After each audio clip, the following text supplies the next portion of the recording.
Once upon a midnight dreary, while I pondered, weak and weary, over many a quaint and curious volume of forgotten lore, while I nodded, nearly napping, suddenly there came a tapping, as of someone gently rapping at my chamber door. "'Tis some visitor," I muttered, tapping at my chamber door. Only this, and nothing more.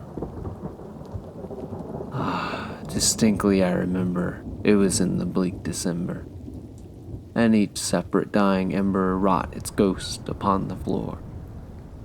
Eagerly I wished the morrow, vainly I had sought to borrow from my books surcease of sorrow.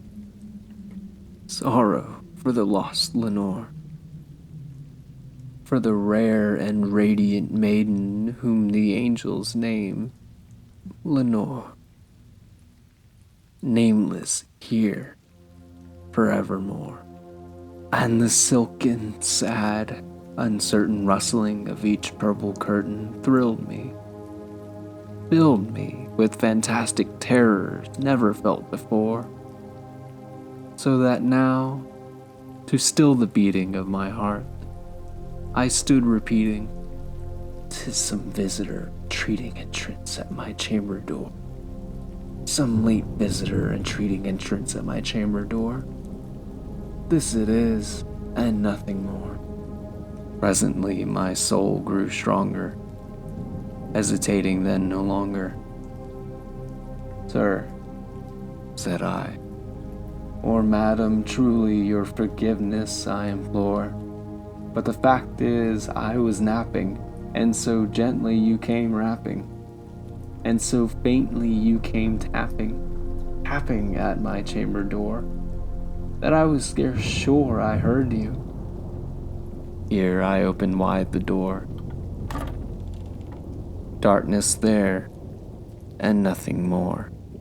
Deep into that darkness peering, long I stood there wondering, fearing, doubting, dreaming dreams no mortal ever dared to dream before.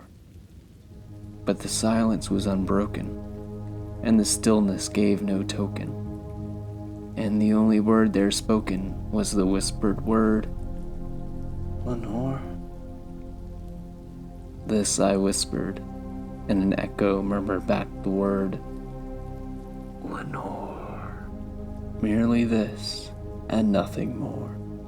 Back into the chamber turning, all my soul within me burning. Soon again I heard a tapping somewhat louder than before.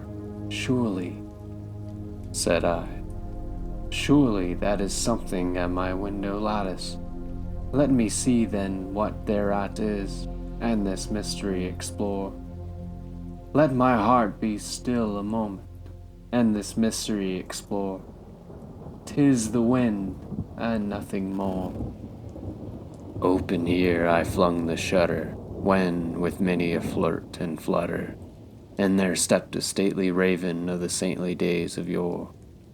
Not the least obeisance made he, not a minute stopped or stayed he, but with mine of lord or lady perched above my chamber door, perched upon a bust of Pallas just above my chamber door, perched and sat, and nothing more. Then this ebony bird beguiling my sad fancy into smiling, by the grave and stern decorum of the countenance it wore. "Though thy crest be shorn and shaven now," I said, "art sure no craven, ghastly grim and ancient raven wandering from the nightly shore? Tell me what thy lordly name is on the night's Plutonian shore." Quoth the raven, "Nevermore."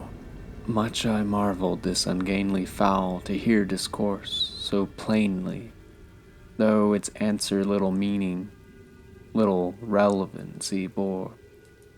For we cannot help agreeing that no living human being ever yet was blessed with seeing bird above his chamber door, bird or beast upon the sculptured bust above his chamber door, with such name as Nevermore.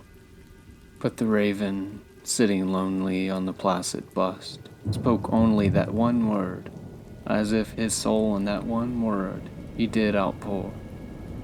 Nothing further than he uttered, not a feather than he fluttered, till I scarcely more than muttered, "Other friends have flown before. On the morrow he will leave me, as my hopes have flown before." Then the bird said, "Nevermore," startled at the stillness broken by reply so aptly spoken. "Doubtless," said I, "what it mutters is its only stock and store, caught from some unhappy master, whom a merciful disaster followed fast and followed faster, till his songs one burden bore, till the dirges of his hope that melancholy burden bore of never, nevermore." But the raven still beguiling all my fancy into smiling, straight I wheeled and cushioned seat in front of bird and bust and door. Then, upon the velvet sinking, I betook myself to linking fancy into fancy, thinking what this ominous bird of yore, what this grim, ungainly, ghastly, gaunt, and ominous bird of yore meant in croaking, "Nevermore." This I sat engaged in guessing, but no syllable expressing to the fowl whose fiery eyes now burned into my bosom's core. This and more I sat divining, with my head at ease reclining on the cushion's velvet lining that the lamplight gloated o'er, but whose velvet violet lining with the lamplight gloating o'er she shall press. Ha! Nevermore! Then, methought, the air grew denser, perfumed from an unseen censer swung by seraphim whose footfalls tinkled on the tufted floor.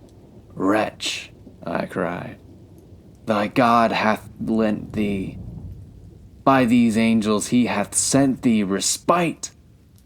Respite and nepenthe from thy memories of Lenore. Quaff, oh quaff this kind nepenthe, and forget this lost Lenore." Quoth the raven, "Nevermore." "Prophet," said I, "thing of evil, prophet still if bird or devil, whether tempter sent or whether tempest tossed thee here ashore, desolate yet all undaunted, on this desert land enchanted, on this home by horror haunted, truly tell me, I implore, is there balm in Gilead? Tell me, I implore." Quoth the raven, "Nevermore." "Prophet," said I, "thing of evil, prophet still if bird or devil, by that heaven that bends above us, by that God we both adore, tell this soul with sorrow laden if, within the distant Aidenn, it shall clasp a sainted maiden whom the angels name Lenore. Clasp a rare and radiant maiden whom the angels name Lenore." Quoth the raven, "Nevermore." "Be that word our sign of parting, bird or fiend," I shrieked, upstarting. "Get thee back into the tempest and the night's Plutonian shore. Leave no black plume as a token of that lie thy soul hath spoken. Leave mine loneliness unbroken. Quit the bust above my door. Take thy beak from out my heart, and take thy form from off my door." Quoth the raven, "Nevermore." And the raven, never flitting, still is sitting on the pallid bust of Pallas just above my chamber door. And his eyes have all the seeming of a demon's that is dreaming. And the lamplight o'er him streaming throws his shadow on the floor. And my soul from out that shadow that lies floating on the floor shall be lifted, nevermore.